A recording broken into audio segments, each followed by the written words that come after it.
And it would have been mine if it hadn't been for those meddling kids.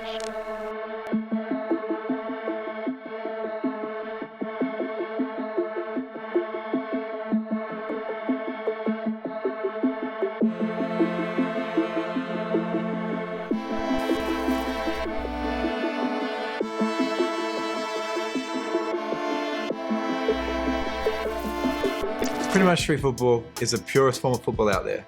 You can play with anyone, anywhere, at any time. You don't need to be part of a club. You won't get ostracized. You just need to have the love for the game.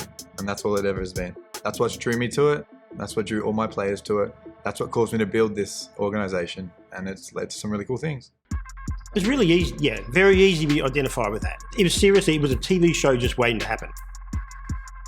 So I got a call from him a few weeks later saying, look, it's too cool for you guys to be just a character in a show. Let's build your own show. It's always urban or rule breakers. That's pretty much how I see it. That's how we have to describe it to everybody else. Because any other words, they won't see it. It's pretty much just urban football. We break rules. And Peter and I both agree on this, that this has probably been the easiest development of a TV show that we've experienced. I had the vision very clear in my head, and then I tried to convert that and distill it onto the page as soon as I can. Making up their own rules, playing where others don't, night games, well then that lights your brain up. And I first visualised someone's mansion that has been abandoned. There was an old tennis court out the back, so they're going to train there, and then it started to lock into what it exists as a real game. I love converting a blank sheet of paper into a concept. We don't play on grass, we play on the concrete. No refs, it's morality. Everyone's judging by what you think is right. You can take someone out, but be prepared for their team to come and take you out even harder. So it's all about your mental state, what you're thinking, how you think the other team's going to react. No grass, concrete, it's all hurt. You're not just going to get a grass burn. You're going to have an open wound. He was kicking ball in the street, and it was not governed by any stadium or any organisation, and I could tell that him, because he was playing in the Southern Cross Futsal League, it still wasn't them. I think that they were just doing that for a bit of exposure, and I think they were just doing that for a bit of fun and a bit of a giggle. But you can just see where the brand was positioned totally left of anything else I've ever seen in regards to that space. I've been working with a number of futsal sides, but Slavi wasn't a futsal side. He was a lifestyle brand that played futsal. So that's what we thought, hang on, we could spin this. And the only way really is, to get longevity in your brand is to connect with the up and coming people that's going to connect to your brand, which is animation and kids TV. When I pitched this idea to Nandish, who's the CEO of Xentrix Studios, he's put his hand in his pocket. He's done that out of belief that it's going to be very popular. Ken and I have a nice marriage situation where he finishes my sentences or I start his. And once he starts going, my brain takes off and I join the dots and try to distill the scramble that comes through the telephone. He's got a gift of knowing what's going on up here and putting it down on paper really, really quickly. So I can't do that. But then just, over an hour conversation with Pete, and he just goes, yep, get it. And then 2 days later you go, holy crap, that's amazing. And with this one, it was really, there's this game and it's not really the same as every other game. Where are we going to put it? How are we going to make it interesting? How are we going to create the characters? If we create the characters, how do we get the opposition? Where are they going to live? They can't just live in a normal place. We've got to make it a bit alternative. What about an old factory? What's that going to look like? What was there before? Where are they going to play? Or maybe in car parks, rooftops. Where do I know one of those? There's an old video shop that's got a car park on the top. I can visualise that. I'll scribble that down, gave that to the rest of the team. They then make it beautiful, add the palette to take it away from anything else that's happening, and bingo, you start to get the form. to give to the writers that start to write the scripts? We play in a lot of really fun locations. We love rooftops. Rooftops are always the coolest, but they're always the hardest to find. I only know of one in the Sydney area that we've ever played in. But car parks are always cool. We like playing at night. Gives off the coolest vibe. People see us, they always think it's really cool. But it's always wherever you can play, whatever you can use. You can use trolleys for goals if you want. So it's always just playing in that underground location where you can fit a game. We aren't like Europe out here where we have courts in every street. We have to make do with what we have.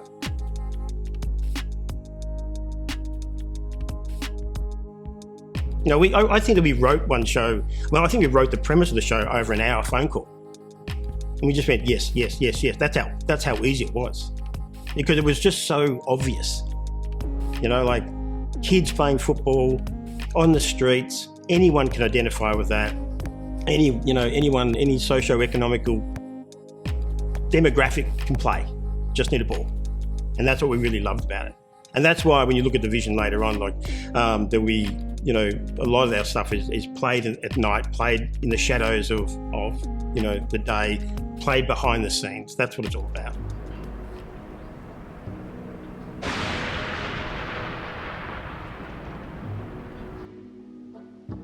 I took Ken's idea and then sent it back to him as a sort of a very rough layout. He sent it back to Slavi, who gave it a tick to start with. Then it evolved, and it was fairly cartoony to start with. And then we had another go with a very fantastic artist called Damien, who wanted to make them more elongated and less cartoon character. And that's where we're at now, where the Slavi's look and the rest of the team have solidified. The 3D guys have now model those and love that they've got long legs and wacky looking muscles, and the shirts are what they are. And we're going to sort of create that with a bit of grunge and with special lighting to make it look like it's Fight Club, for want of a better word, on the streets with a soccer ball.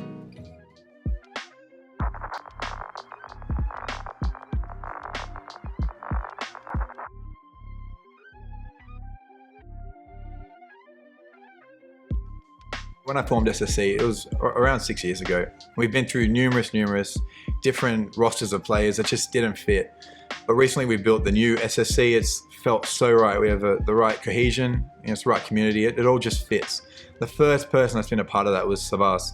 Quick on his feet, non-stop talking, great guy, most loyal. He's been here for 3 years. And he's just really enjoyable to be around. Now, then second off, we had Kubi as well. She joined first female player, which was a huge, big thing for us. We call her the silent assassin.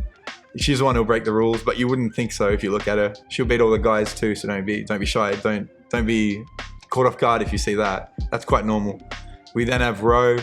Ro's pretty cool. You see her, she's covered in tattoos. And you think, but she wouldn't hurt a fly. When you look at her, it just catches you so off guard. As I said, same with Kubi. She'll beat all the guys too, but she's just very creative on the ball as well. So up front, we're always on guard, always defending when she's got the ball. Then we have your boy, Sudanese background, really cool, really energetic, and we've always missed that. And he's so great to have on board now. He's all about the love in the community, so he's great to have there. We then have young Shazza. We have the young 15-year-old. Unbelievable to have a 15-year-old in the team with a bunch of adults, but believe me, he holds his own. He's got the skills that none of us have. And it's just really great to be able to have that. Something for people to watch grow up as well. He's just a really good all-round person to have in the team. Look, I think that the Streetball crew will be great role models, whether it be Slavi or Saxon or Sienna or Sage or Skylar. I think some child is going to identify with one of those characters. And I think that we've tried to do a real diverse cross-section of characters from different parts of the world. So someone will always be able to identify with one of those kids. But they're always going to be, even though they're misfits and they're not going to be troublemakers, they just don't fit in a mould that society has created, which is organised sport. And I reckon there's millions of kids that would identify with that. I dream visually. I've been like this since I was 7. I just think of comic strips, dream in comic strips, and I dream in cartoons. It's nuts. There's a logic. There's got to be a cartoon logic to it.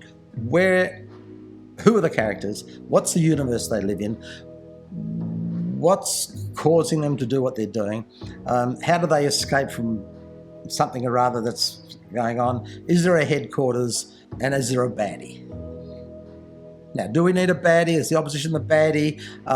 We are modelling the whole thing around Slavi and the challenges and the trials and tribulations. So what affects him? Who's going to upset him? Are there other people on other teams that can get into his brain? This is what will all come out in due course. But we've got to model that to see now who's the target audience, where are they going to see it, is it going to be streaming, is it going to be on a television show? We don't know that yet, but we can still follow the basic fundamentals of making the foundation and what follows as interesting as we possibly can with what we know at the moment.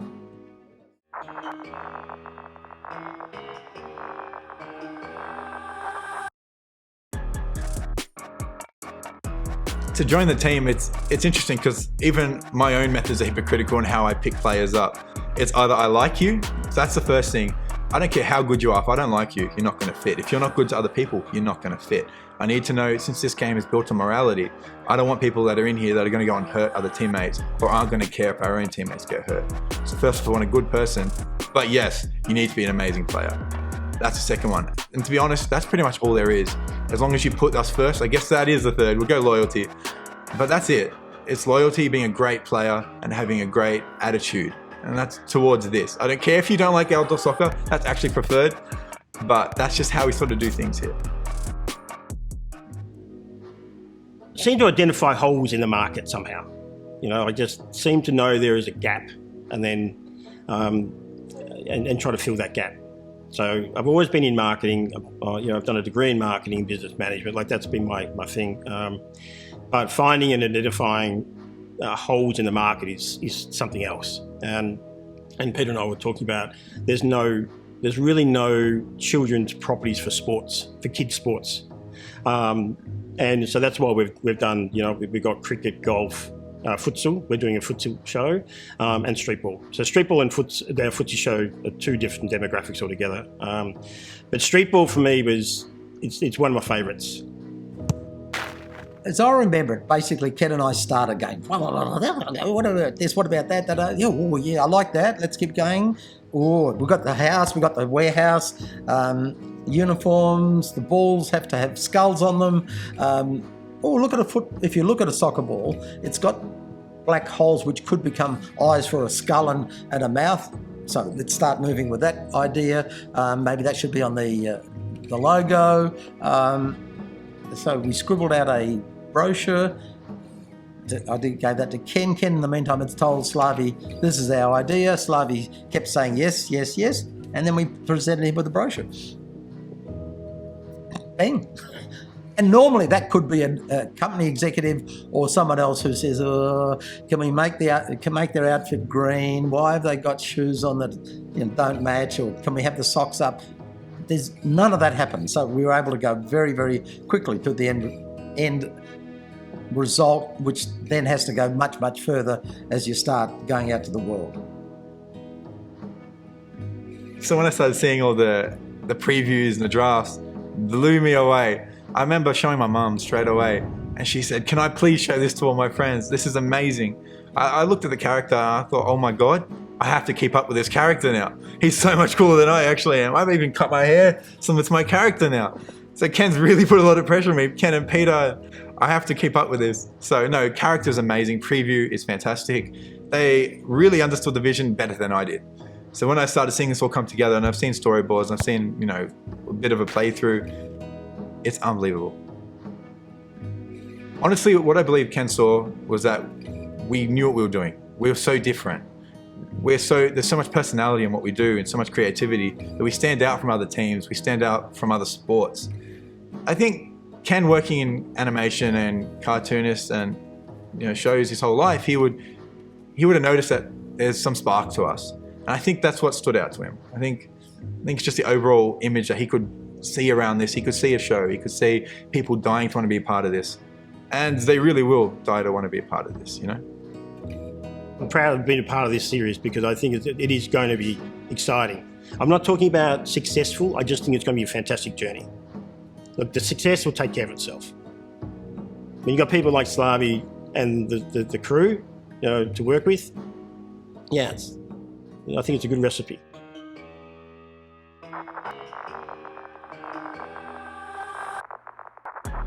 They say in your wildest dreams, but I know it will happen too. So I know the crew and the animation will be a household name. That's the ambition, and that's what's going to happen.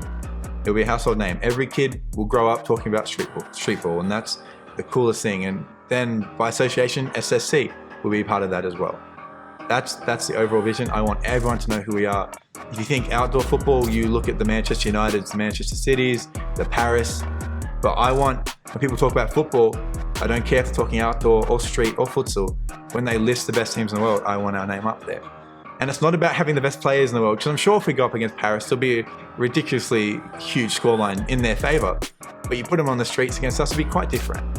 And it's all about the brand image and the perception that we bring across. I want people to know that we're up there with the best in terms of our image and vibe. And it's like a spider web, it just keeps growing, but it all comes back to where it started. And the good thing about this is there's lots and lots of drama. And you can just, by hearing what we've talked about already, you know there's going to be drama on the group, you know, and you can't, we don't want to have just a soccer game every episode. It's got to be much more than that, like it's people doubting themselves, people getting injuries, physical, mental, you name it, can all be incorporated in the stories. But there's drama everywhere, and that's what we love. And as soon as you tell someone and start to describe the darkness and the lights and the illegality of playing where you shouldn't be playing, everyone says, wow, we love it. It's just identifying the opportunity. I knew what the road was going to be, but then Peter actually made it real. So look, Peter was an instrumental role in getting it to where it is now. I can't take any credit for anything that you see. The only credit I get is connecting, you know, Peter and Slavi's vision. That's it. I'm fairly lucky in that I've been able to start from being a cartoonist, moving into a book illustrator, moving into technology that started. I set up the animation originally with about 1940s technology, where there was an overhead camera, a platen, everything was done in pencil, it was coloured on cells, there were backgrounds done with gouache paint, and then in the early 80s we started to experiment, and I was the first company, I think, in Australia to go digital for 2D animation. Instead of full animation, it's not full Disney, but it works for us.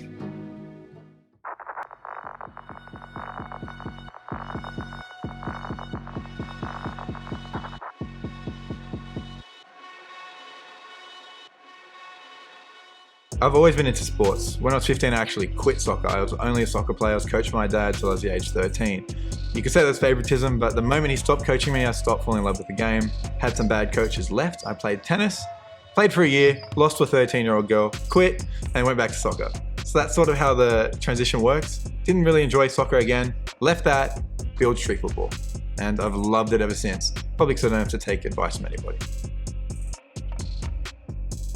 I think you have to go with technology. I've, as I said, jumped in early. I've stayed with it. I've seen where it's gone. Our studio is 100% digital. We have now linked up with Nandisha's team, Xentrix, and we're going into 3D, which I've stayed away from for a long time because it's another mind rendering process, which is very, very time-consuming, very expensive, and takes a long time to get right. But the leaders in the industry, Pixar, Disney, DreamWorks, have gone there. The market expects it. If you go into that area, you have to be as good as they are, and that's not easy.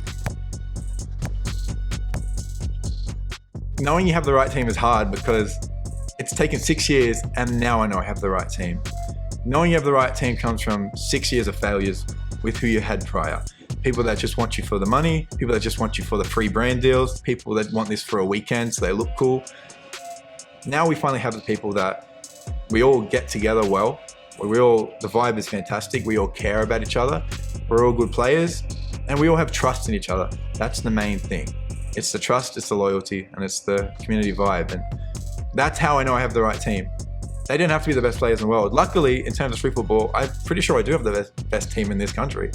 And I'd say in a year or two after playing and training, we'll have the best in Asia. And then later, we're going to keep pushing and pushing and pushing.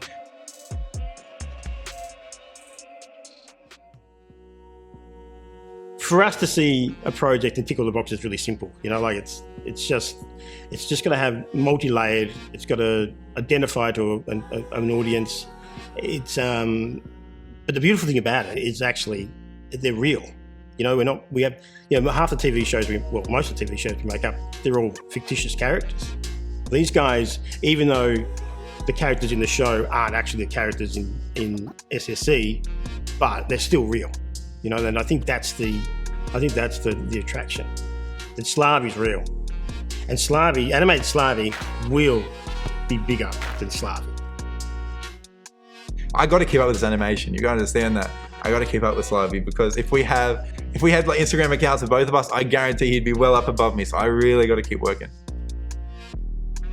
Look, I'd love to have 5 or 6 seasons. I'd love this to be, as Slavi said, I'd love this to be a household name. I'd love it to be just a brand. I'd love it to be a conduit to his brand. All I want to do for Slavi is just help him achieve what he set out to achieve. If we can be a part of that, and if Peter and I can be a part of that, very, very excited. Very, very honoured. I guess I've said this to Ken recently as well, but a thought can change a whole person's life. So this has really changed my whole outlook on the crew, the whole outlook on the business venture side in general, which is very important. So we now have Streetball, which Ken is the sole reason we got involved in. I would not have had this without Ken. And I know Peter for sure, because it definitely would not have happened without Peter either. But this is definitely the really cool part to be, really cool business and animation to be involved in the first place. Something that, there are street football crews around the world, don't get me wrong, there are.